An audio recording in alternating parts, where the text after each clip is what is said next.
This is a 360 Worshiper Moment with Zenzo Matola. How do I pastor my congregation? Well, as a worship leader, you have a responsibility to teach your choir, your worship team, your band, but also as a worship leader, you literally have the responsibility through your worship, through your leading of worship, to teach and pastor your congregation. Number one, teach your congregation to be the choir. Don't just do all the singing. You need to have moments where you stop and you let them sing and hear themselves. You know, I like to do this when I lead worship. Actually, my friends make fun of me because I like to say, just the people, just the people. You got to have a moment where you break down the music, all the crazy driving calms down, and people can just worship and hear themselves. You are teaching them to be a choir. That way, you're not just singing, but the people are the choir. But also, a lot of times I go into meetings where the worship leader is just, you know, he's almost like a cheerleader. Do this, run, jump, shout, sit. You know, you gotta be at a place where you balance from that. You know, the cheerleading is to encourage people to do these things, but it's not to.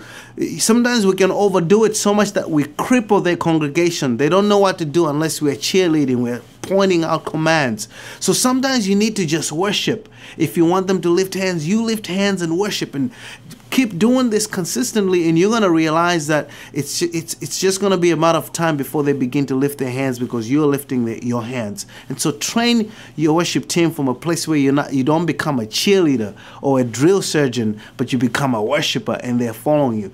Teach your congregation to flow in freedom. Teach them to dance and celebrate and cry if they want to. But if you're tight and you're uptight and you're like this, they're not going to flow in freedom. They're not going to be able to just flow and let go. You let go. You worship. You cry. You sing. You jump. You dance. You celebrate as the Lord is leading you. The more you do it, you're going to realize your congregation is going to follow you in that same direction. Lastly, you have to have a time where the pastor of your church, together maybe with you, if you don't teach, if you don't have a teaching ministry, encourage your pastor to speak on the topic of worship.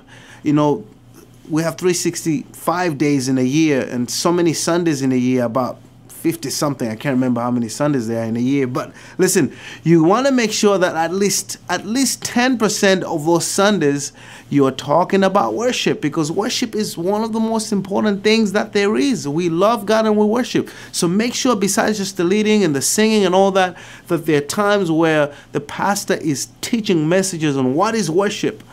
What are the different ways that we worship? Why should we worship? Why do we worship? Why were we created to worship? And if you can, if you're a teacher, do some workshops as well and teach the congregation on the importance of worship. That's how you pastor your congregation how to worship.